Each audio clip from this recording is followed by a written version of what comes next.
Eh bien, bonjour à tous. Alors, aujourd'hui, on va parler d'un test que j'ai réalisé. Alors, spoiler, ne faites surtout pas ce que j'ai fait et vous allez comprendre pourquoi. Hier, j'ai voulu tester une protection de pale pour mon drone.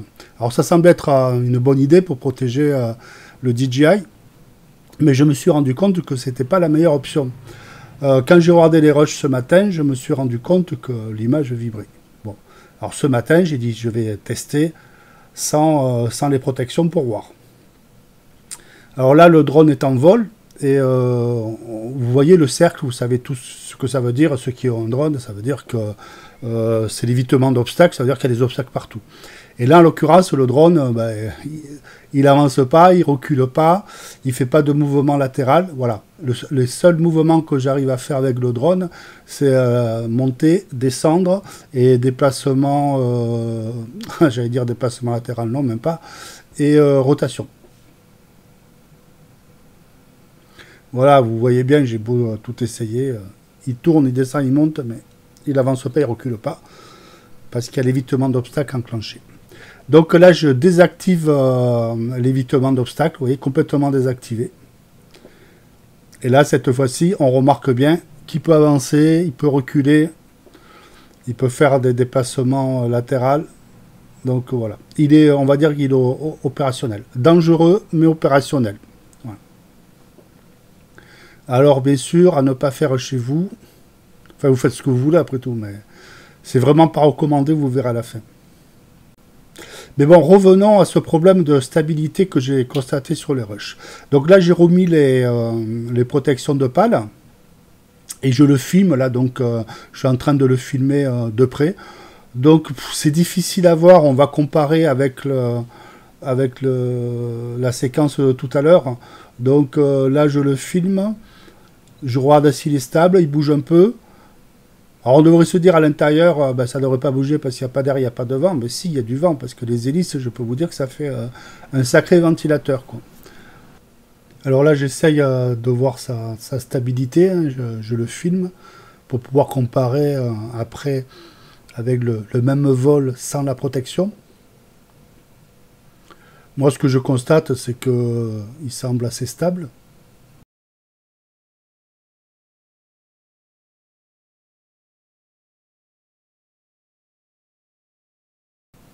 J'ai l'impression qu'avec les protections, il fait un peu plus de bruit aussi. Bon, ce qui serait assez cohérent. Hein. Alors là, maintenant, c'est donc le drone sans les protections. Donc pareil, je le filme en faisant quelques mouvements. Donc en fait, le mouvement que je fais, c'est surtout mouvement de montée, descente, rotation. Pour la raison bien simple, hein, parce que d'un côté, je tiens la caméra et de l'autre, je tiens la télécommande du drone. Donc tout s'explique. Et je sais pas, dites-moi en commentaire si vous voyez vraiment une différence. Moi, franchement, je vois pas trop de différence. Mais voilà, ça c'est mon point de vue. Je pensais vraiment qu'il y aurait une grosse différence entre les deux. Et j'ai pas l'impression qu'il y en a beaucoup. Alors là, on va passer sur la caméra du drone. Hein. Alors là, c'est avec la protection. Donc, c'est le même vol. Donc, là, on est en train de filmer donc, avec le drone. Et le gimbal, il est censé corriger justement les mouvements. Alors là, on est à 6 fois la vitesse normale hein, pour vous éviter d'attendre. Hein. Et ça permet en même temps de voir... voilà. Là, donc, maintenant, sans protection, pareil. On regarde si ça corrige un peu. Pareil, la vitesse multipliée par 6 pour que ça dure moins longtemps. Mais ça permet en plus de mieux voir s'il y a des problèmes de stabilisation. Et là, pareil, j'ai envie de vous dire, je ne sais pas, je vois pas trop la différence. Et là, on passe au gros du sujet. Vous avez vu l'étiquette qui vient de se mettre en haut à gauche. Voilà. Pourquoi il ne faut pas faire ça? Parce que vous allez comprendre, il va se passer un truc incroyable. C'est que donc je vais avancer le drone et puis il va arriver au-dessus du plateau de l'établi, vous voyez. Et là, il monte d'un coup, voilà. Et là, il se bloque sous une lampe néon. Là, on le voit au ralenti. C'est-à-dire que dès qu'il arrive au-dessus de la table, pour éviter la table, il monte. Alors que rappelez-vous, il n'y a pas l'évitement d'obstacle, il n'y est pas du tout, je l'ai complètement désactivé. Et là, donc, il monte, il se bloque contre la lampe et il finit par chuter. Deuxième accident, là, pareil, on arrive au niveau de l'établi. Il monte tout seul alors que rien n'est activé au niveau de l'évitement. Et voilà, il rencontre un obstacle et il tombe. Alors, vous avez vu, bon, déjà, cette vidéo, elle montre ce qu'il ne faut pas faire. C'est-à-dire tout ce que je fais, moi, c'est un peu des idioties, hein.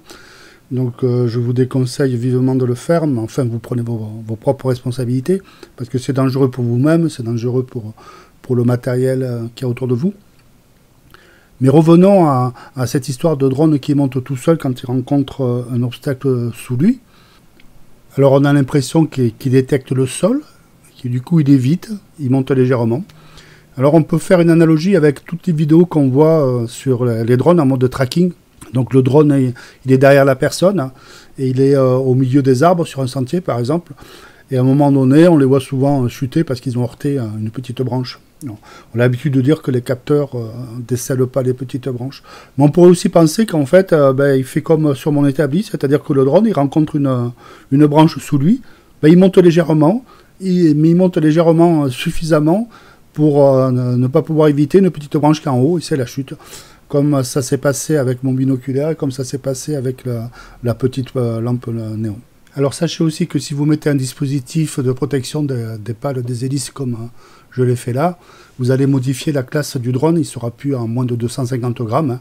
Il sera plus en classe C0, il sera en classe C1, parce que regardez, sans les pales, sans les protections, il fait 244 grammes, et avec les protections de pales, il fait 290 grammes. Voilà.